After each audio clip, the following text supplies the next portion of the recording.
श्री स्वामी चरित्र सारामृत अध्याय 4.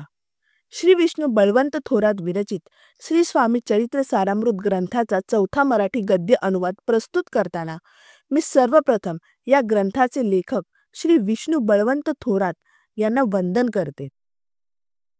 जो कोणीही व्यक्ती श्री स्वामी समर्थ महाराजांचे नामस्मरण, श्रवण, कीर्तन, भक्ती व पूजन करत असेल ते खरोखरच भाग्यवंत आहेत. ज्या लोकांनी आपल्या पूर्वजन्मात काही अलौकिक कार्य केलेले असेल व ज्यांच्या पदरात ते पुण्य जमा असेल त्यांच्याच पदरी महाराजांची भक्ती मिळते, अन्यथा नाही. कारण ज्या व्यक्तीने हे कार्य करीत असेल त्यांना इतर धर्म कार्य म्हणजे तीर्थक्षेत्र जाणे, योग्याभ्यास करणे व होम हवन करण्याची काहीच गरज नाही.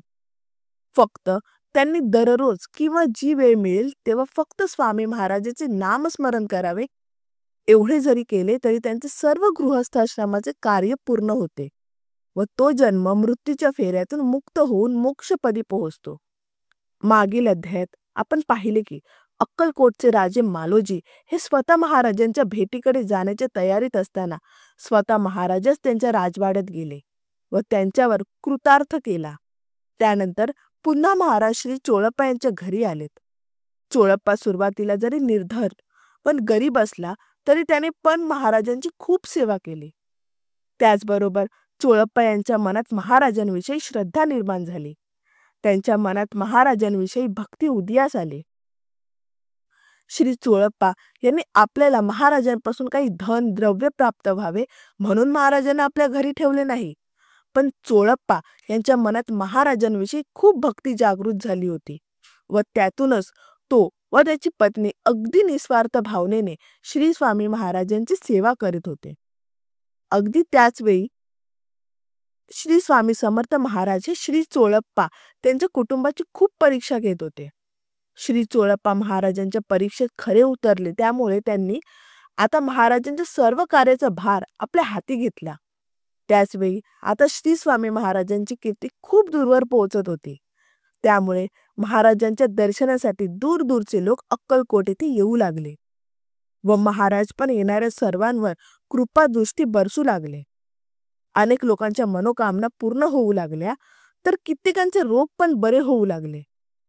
पण त्यातही काही निंदक व कुटील प्रवृत्तीचे जे लोक होते त्यांना ही महाराजांच्या अलौकिक शक्तीबद्दल मनात हेवा वाटू लागला. एका अशाच प्रसंगात श्री महाराजांची परीक्षा घेण्यासाठी 2 संन्यासी अक्कलकोटला आलेत. स्वामींनी आपल्या अंतर्मनाने त्यांचा कुटील डाव ओळखून घेतला. एके दिवशी श्री स्वामी महाराज कोणा एका भक्ताच्या घरी आले. तेव्हा तिथे अनेक भक्त त्यांच्या दर्शनासाठी जेव्हा आले तेव्हा ते पूजेसाठी अनेक फळ आणि इतर वस्तू घेऊन आले होते. त्या वस्तूंना पाहून त्यांच्या तोंडाला पाणी सुटले.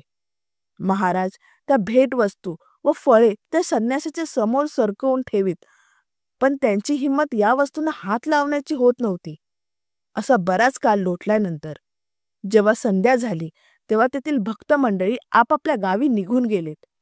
जेव्हा त्यावेळी त्या भेट वस्तूंची ढीग तेथील सेवेकरी आपल्या ठिकाणी घेऊन गेले व त्या संन्याशांना त्यातील एकही वस्तू मिळाली नाही म्हणून त्यांचा चेहरा हिरमुसला, तेव्हा त्यांचा नकली भाव सर्वांच्या समोर येऊन गेला.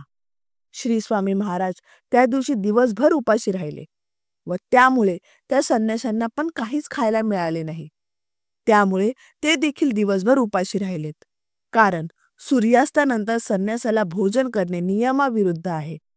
हे सर्व पाहून श्री स्वामी महाराज ढोंगी नाहीत हे त्यांना कळून चुकले होते. त्यामुळे ते संन्यासी स्वामींची क्षमा मागू लागले.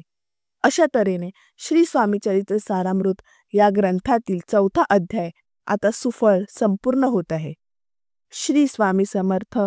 जय जय स्वामी समर्थ.